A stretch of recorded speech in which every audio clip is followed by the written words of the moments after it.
They've got to be able to. They have to be able to do Tadasana. And for you, someone not being able to do Tadasana would constitute like shoulders really up, all that. They can't stand straight yet. Yeah. If they're going to do, they'll be doing their Tadasana like this or like this.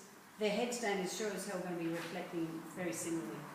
So how do you get that feeling of going in, internal lift, pressing down, you know, lift through the knees, gentle reach of the shoulders away from the ears, back of the ears up, skin at the back of the skull up, tailbone down. You know, everything's working well. That'll be a priority. Then you can do what Chrissy just said, is then also, you know, and then you could do block to the head. What does a block to the head give you? Elongated neck. Lift, reach, length, all those sorts of things.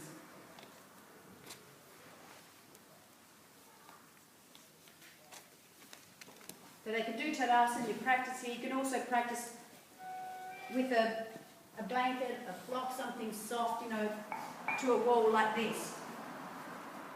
So you can hold it there. But you're not doing that, and you're not doing that. There's a clear line of energy from the back foot through the spine to the head.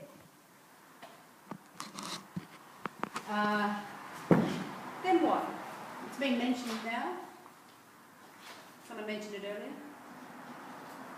Down face dog. So down face dog would be another thing. And there can be other things in between, so I'll leave some gaps in case we think of some other thing.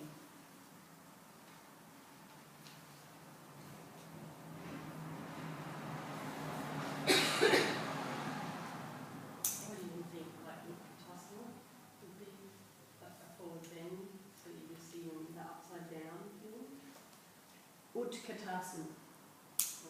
No, not that one. Uttanasana.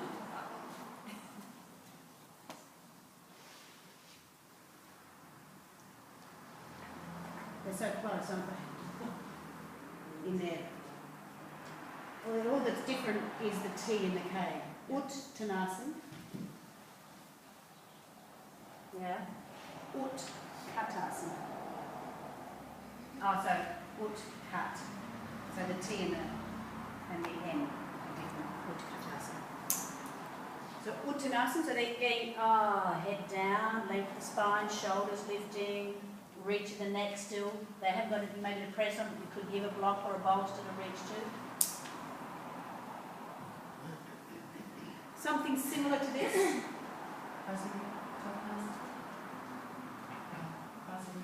Prasarita Padottanasana. So wide stance. You could even put that in earlier. Why would I put it in earlier?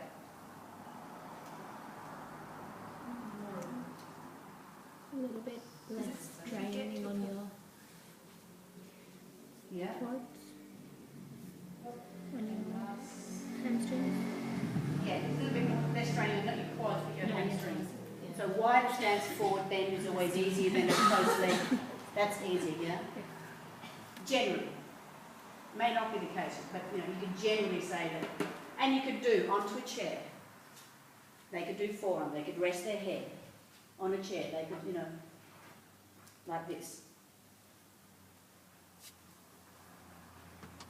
So they're getting that feeling still of length, even though they're starting to turn in the opposite direction to gravity. So it's not in any of the postures like they're doing, dropping the belly, lift the belly, keep the reach. Still reaching this direction, still reaching back to the sit bones.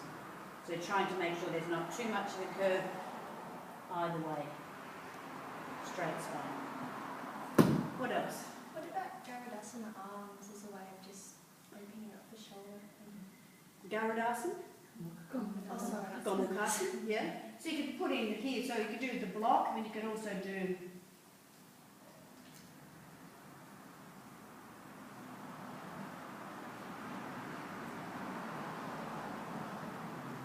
Gomukhasana arms. What would be another good one you could put in here? Or maybe along with Uttanasana, or half Uttanasana, or half down face dog. So all of these shoulder open. Kotha Hasta. Erdvahastasana, one, and then on a bench, this one. Because this is giving you, this is your headstand arms, isn't it? So if you've got a bench and you want to walk up, put your elbows on the bench, palms together, fingers just touching, or a block in between the palms makes it harder, opens up the shoulder each time. So at home they're good ones to do. So you could do, let's do half, or do Uttanasana, and then you can do half.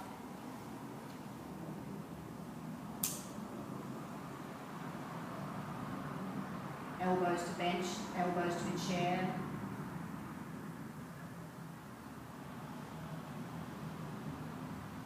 Etc. Windowsill, whatever you happen to have in your space. If you've just got flat walls, you need something to sort of put your elbows on. That's where you use the chair. So then so you're getting this stretch. You've done it one arm at a time with Gomukhasana in both arms. You could lay flat on your belly. That's in your booklet this month. So so you could do supine. Is it supine or prone? Prone. Laying on your belly.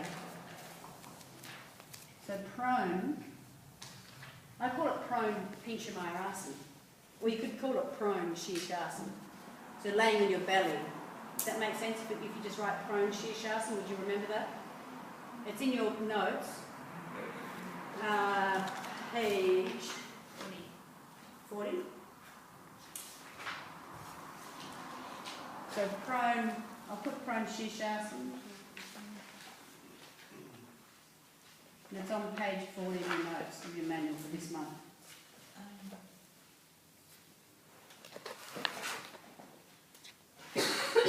What else?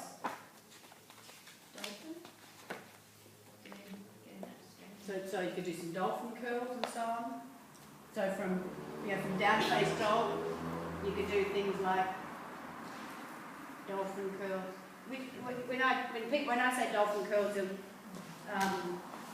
it's this sort of thing. So just fingers interlocked and coming back and coming forward. So just really straight with the arms. Yeah. I don't see dolphins doing that very often. What other things?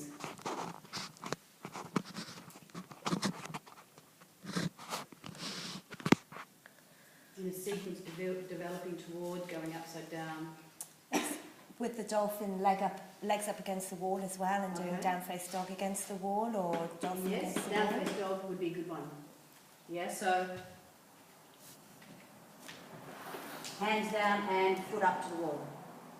So you're having to still get the axis of length, not turning the hip out, trying to keep it in, reaching up, not jamming, all those things. It's still working on organ strength, arm strength, a sense of reach and all that sort of thing. So you could do down face dog, you could do dolphin curls, you could do foot to the wall, and we'll call it Ekapada. Eka meaning one, Pada meaning foot. So 1 foot up. Ekapada, Adho Mukha Svanasana. And you could do the same, elbows to bench, elbows to chair, and laying prone, and then they can come up and do the same. So you can do forearm,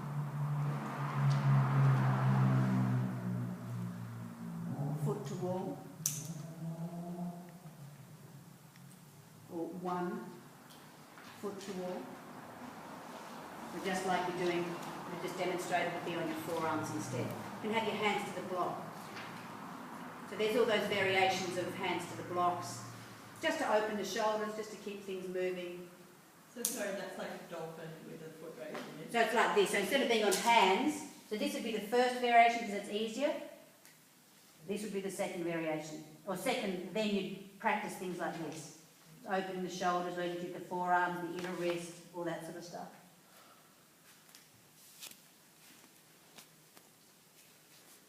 So 1 foot to wall. You could do all those things like you've already been doing, half handstand, half forearm balance. There's no weight on the head, is there? The supine dish scoop. Supine dish scoop, you could do flips to the strength. Yeah.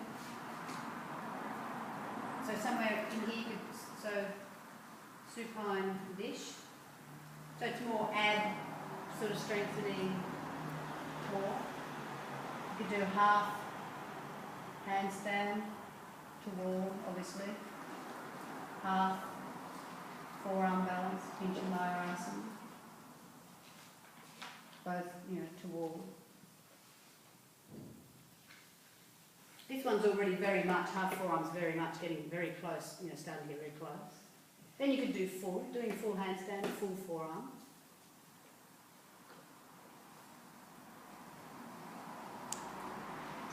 And using the block with your hands on either side, the three. Using the hands to the blocks. Mm-hmm. So forearm, prone Shirshasana, so you could also add in there hands to blocks.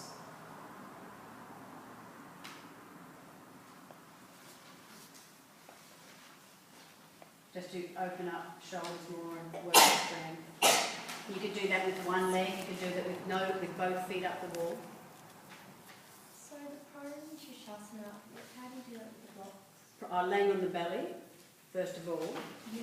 Doing it with the blocks would just be prone, we'd be doing this. So the easiest way when you're tight is nothing, no distance between your hands. That, and then maybe just this, you can press on the block, squeeze the elbows in, try to roll the bicep muscle out. The elbows slide out, your bicep muscle rolls down to the floor. So squeeze the elbows in, a bit wider and most wider. Yeah. Then to the floor. This is your forearm balance, so your down face dog on forearms or forearm balance ekapada. So you can do one, palms down, do both legs. And if you wanted to, you could do palms up. But just all good open. And really, whether you use the wall or not, the wall will give you support, but you can just as easily do it like this. Yeah. So you're learning to press the back of the hand, trying to roll the thumb down, trying to feel an integration through to the raised leg heel, standing leg strong, reaching, not dropping, work those shoulders, all of that sort of work, all great preparation. This is over months for your class, yeah? The weight thing is good to keep getting them to do this because it keeps reminding them that the space in between the vertebrae to open up. Not sure. So keep that length. If you had some sandbags, you could technically put a little bit of weight then on the head. So sandbags would be great. Start off with little weights. What else? So you're getting closer to being upside down. We also do the partner work that we did on the retreat, like pushing each other's heads, like being there and holding, and bring the head closer to you and you push it back. Which one's that? Pushing the head. line. Oh yeah, so that would be more counter pose. I mean, no, you could do it to strengthen as well, couldn't you? So you could lay down and, at the end of each class when you've done stuff, it could be good after headstand, it could be good after shoulder stand, and it could be good prep. I mean, anything that's going to give you strength and stability. Trikonasana, similarly. So if your student's always doing Trikonasana, they're going like this, they're not ready for headstand yet. They've got to get the understanding of, and integration through the spine. Any of those sort of actions, they haven't got a connection with the head yet. And if you're always having to go like this to them, they're still not getting it. So this is a T shape, it stays, there's a relativity of sense, oh yes, I can feel that. They want to be able to feel that.